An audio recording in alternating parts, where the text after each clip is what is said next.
Good morning, Skip. How are you? Good morning, Andy. I'm doing well, and how about you? Well, I'm doing well. All the better for seeing you this morning. Thank you so much for your willingness to take part in this devotional. Skip, who introduced you to Jesus?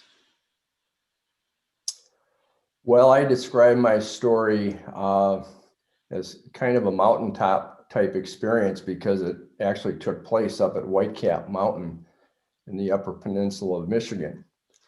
In 1971, February 6th of 71, it's written on the inside page of my confirmation Bible. But I was up on a high school youth ski trip through our church, and our pastor, Al Hendrickson, had gathered up some of us boys around the bunk beds one evening and started sharing with us Old Testament prophecy and pointing out how God had been true to his word and fulfilled that prophecy. And I was really struck by that. This was 1971. I was 17 years old, approaching draft age. Vietnam had been going on for a number of years.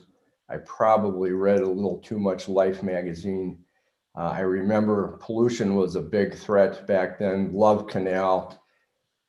And I was going through high school very frightened for the future. I really was frightened. And so when my pastor made this, spent this time with me and revealed to me, brought to my attention fulfillment of Bible prophecy, this is what really struck me. And I describe it as the moment that God made himself known to me. I went on through college and raising a family and building a career, and wasn't walking real close to God during that period of my life. But when I got into my mid 40s, I was involved on a church council at a small town country church. And one of the colleagues on the council had, out of the blue, given me a book to read. And this book by a Christian author had really taught me what's so amazing about grace.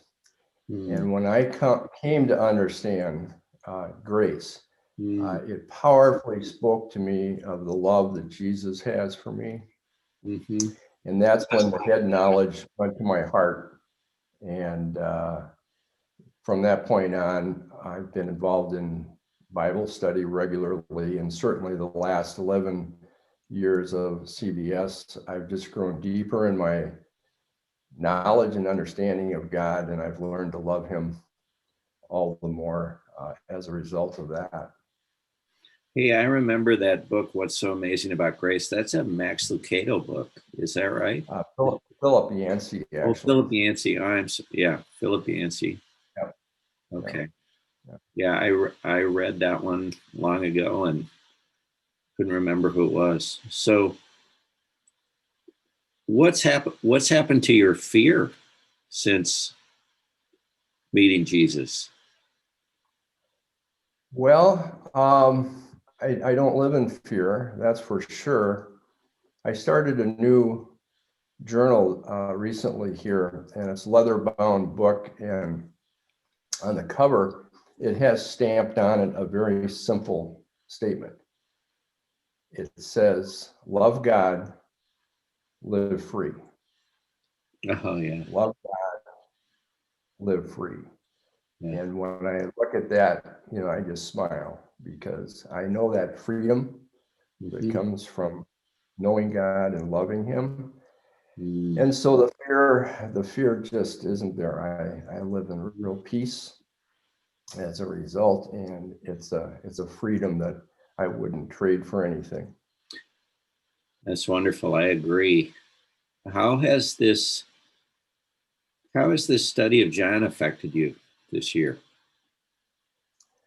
Well, like most of my time in Bible study, I get to know God better, and the book of John is probably one of the richest of the Gospels that Jesus really presents himself to me, and I see his heart deeper and deeper every time I read it. And so just knowing, being reminded of his character and seeing it played out in the story is just very reinforcing and deepens my love and my desire to be with him. That's wonderful. I've been challenged this week in this lesson, especially as I mentioned to you, the section on betrayal. Have you been betrayed? And how did you handle it? I have a couple of major events in my life where I experienced real betrayal. One by a very best friend and another from some business colleagues. And it's very hard. And at times working through that, I have thought of the betrayal that Jesus incurred. And what it takes to forgive that is extraordinary strength. Yeah. I found that it takes some time. And well, that's true. Yeah. But God heals the wounds. Yeah. And come around to forgiving and go on.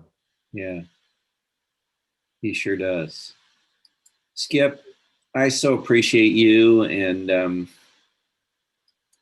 your getting to know you these last several years in the Leaders Council, and just appreciate your heart. And thanks so much for sharing from your heart today. Thanks, Andy. All right. See you Monday night.